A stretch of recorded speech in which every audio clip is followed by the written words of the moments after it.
Hello Internet, and welcome to another episode of Experimental Cataclysm, the show where I talk about recent changes to the experimental version of Cataclysm Dark Days Ahead. This is definitely a week where we're going to be talking about a lot of new monsters, so if that's something that doesn't interest you, then yeah, you're going to have to use the timestamps to avoid those sections. First up today, we've had a few more appliances show up in the game, and I did, to plug my own stuff, I did make a video about the new power grid system in case you missed it. Anyway, we've got two additional appliances. One is a kiln and the other are floodlights. The kiln, pretty self-explanatory. This would be the traditional clay firing sort of kiln, not a charcoal kiln. And the floodlights, I actually figured that when you would place them down, you would be able to direct them the way that you do with floodlights on vehicles, but they don't appear to be able to do that. They are just a more powerful light. Anyway, I had said that I would shout out some new appliances when I saw them, so there you go. Next up from Night, we've got the addition of a retry option when the game fails to generate a starting location. This question comes up all the time on Discord. People will try the island prison or the military base and it will fail to generate that spawn location properly. These big locations, or not even that, sometimes they just have strict requirements on where they can spawn, and this leads to a message about failing to generate. And previously the advice was to reset the world and just keep banging your head against the wall until it properly showed up in the game. Anyway, now this will offer a query if we want to retry. This takes the manual aspect out of it and it lets people just keep trying to generate the location. It's a simple, straightforward, pretty good change. Next up from mail clips, we've got the addition of 3 practice recipes that are focused on mechanics. This was one of the notable skills that was previously missing practice stuff, so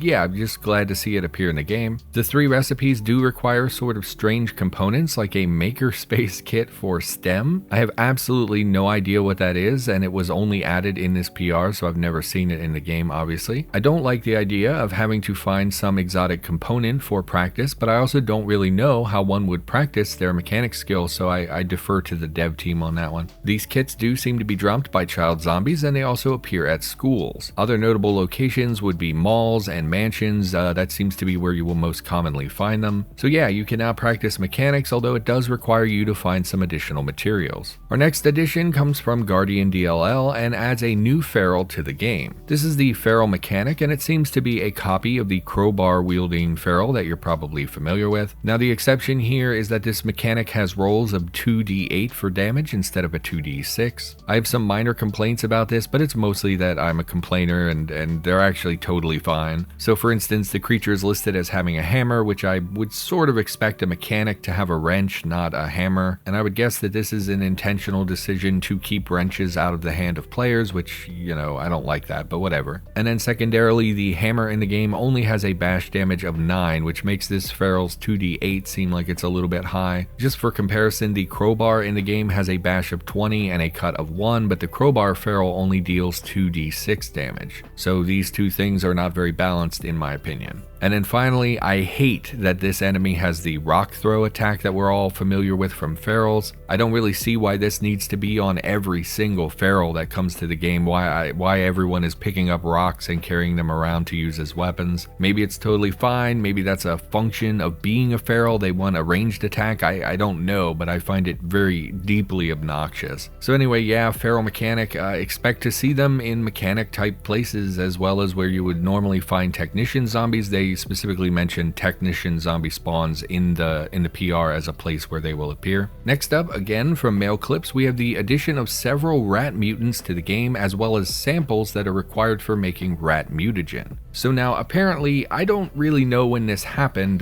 because I'm bad at paying attention, but apparently samples have been getting added to the game for a while. These are requirements for crafting mutagen and they come from mutant animals of that type. So for instance, a mutated bear would give you a bear sample, which you would then use to craft ursine mutagen. Currently, they only exist for a few categories, but it does seem likely that they will extend to all types of mutagen in the future, or at least those that are based on real-world creatures. I'm not sure how alpha mutagen, for instance, would be crafted from actual animals. Actually, alpha probably would just include samples from like a bunch of animals. But my point is that these are mostly seem to be focused around the animal categories. So anyway, this specific specific PR added several mutant rats to the game, which are monsters that you're going to encounter. When you kill them, you can harvest them. As I said, this will possibly give you either rat or mouse samples that you can use to make mutagen. I did talk to Mail Clips about this briefly, and they said that there were a few tweaks they needed to make after this PR. For instance, the samples were not properly added to the mutagen recipe, so that's something they want to fix. And similarly, they want to make sure that these samples drop at like a proper rate, so that's something that's going to change in the future as well.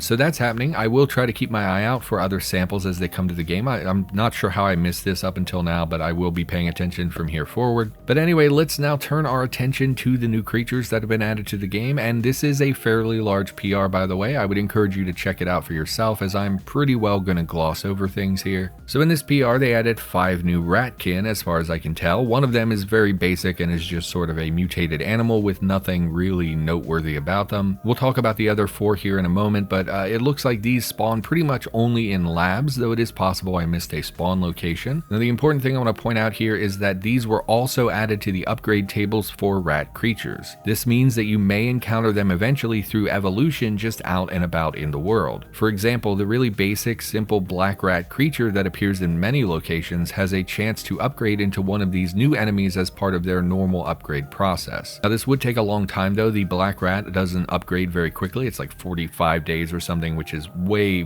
longer than most zombies. But I did want to point that out because obviously if you're going to encounter them out and about in the world, that's something you should be aware of. Anyway, yes, 5 new rat creatures, and they are of varying difficulties. Like I said, one of them is basically just a big rat. There's really nothing noteworthy about it at all. Now, I do have some issues with some of these creatures, these 4 that we're going to talk about, but I'm not going to be covering them in great detail. We're not going to be looking at their armor and HP and all that stuff like I normally do. So first up, we have an electric version of a rat, which is named Zap Ratigan. And while I think that that is a great reference, I do not love references as part of the names of creatures. It feels sort of strange to me. I don't really like jokey names in the game. I dislike that we have mad scientists, for instance. But anyway, that's just my opinion. That's not a big deal with the PR. Now, the creature is not currently working properly as of the time of this recording. It's pretty weak. It has the zap back ability, which shocks you when you hit it, yada yada, you know how shockers work. And its main thing is that it's supposed to sometimes release a field of electricity around it. Now, as I said, this isn't really working properly at the moment. In my testing, I could not really get it to shock me or anything like that, and it probably will not be as frequent as an incandescent husk, which is basically just spewing electricity all the time. We're going to have to see how they get tweaked in the future, but that is something to be aware of. Obviously, you don't want to walk up to something and have it suddenly spew electricity all around you. Now, next up, we've got a tunnel runner, which is mainly it has the ability to dig around. This means that if they're on terrain that is diggable,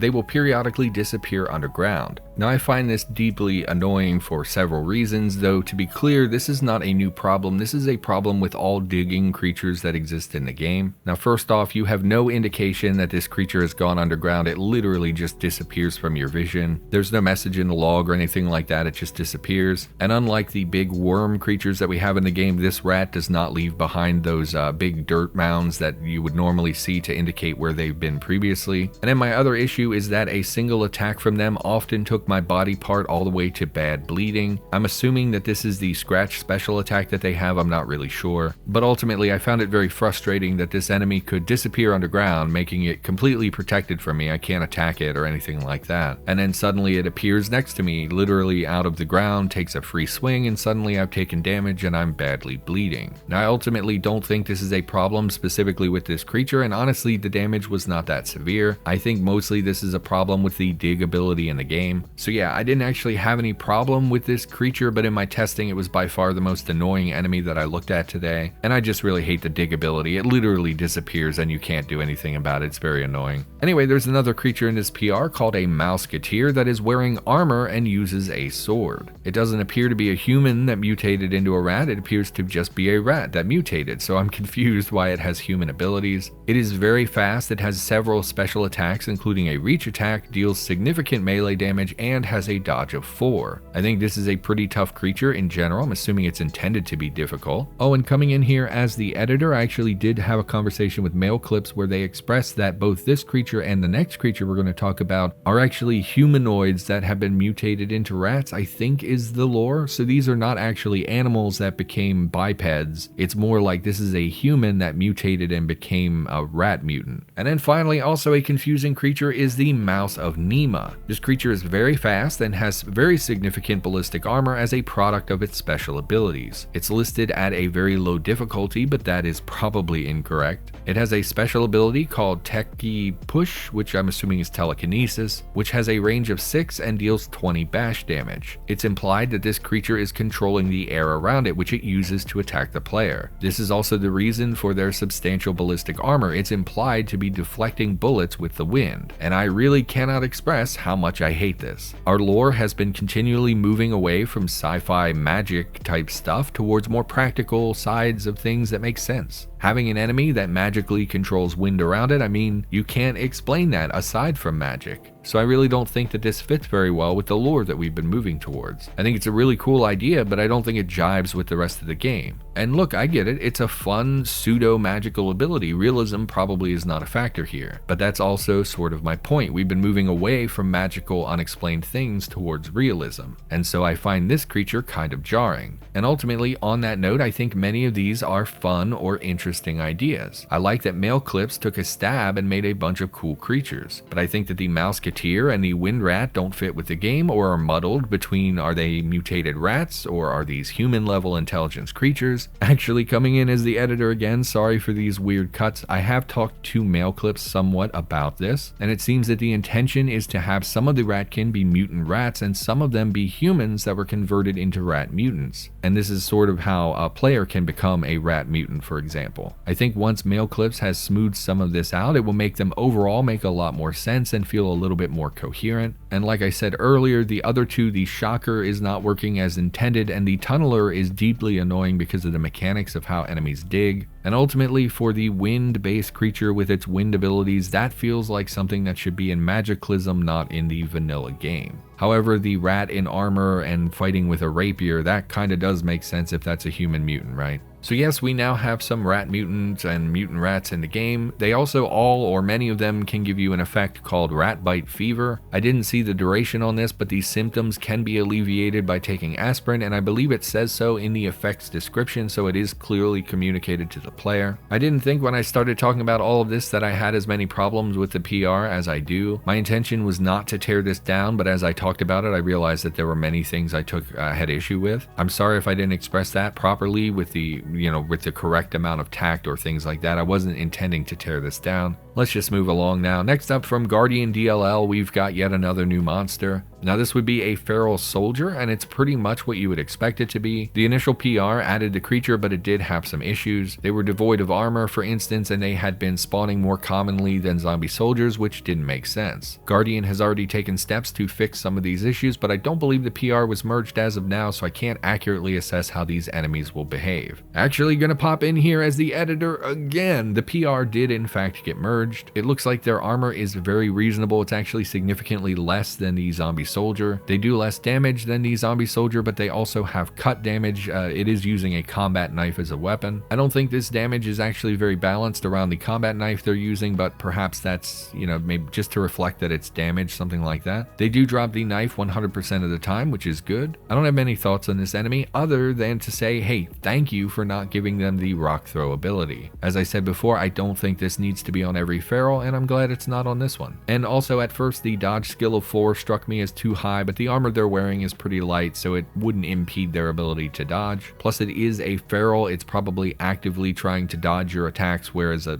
zombie would not do that. So not a lot to say about them. I do like seeing ferals expanded in the game, and I do think we need to pin down what sort of percentage of the population has become feral as opposed to zombie. If we had some rules of thumb here, it would be easier to balance how frequently they should spawn, or maybe the dev team already knows that and I just personally don't know. but based on the overspawning of these creatures initially, that may be something that you want to establish so that other contributors will know kind of how frequently they should appear in the game. And then finally today, from Dave to 2700, we've got yet another new enemy. This one is the Sleepwalker Zombie, which releases relaxation gas. Now if you're unfamiliar, I think it's the cop bot in the game. I actually don't remember which robot, but one of the robots in the game has an attack that releases relaxation gas, and this gas causes your stats to tank pretty significantly. I tested this pretty thoroughly, trying to intentionally get the gas to knock me out or kill me, but I never had that happen. So it seems like at most this is just a stat debuff. It doesn't seem like it will actually kill you. But anyway, this new creature is a boomer. When you kill it, there will be a large cloud of this gas that gets released. It also releases the gas sometimes as it moves, in the same way that those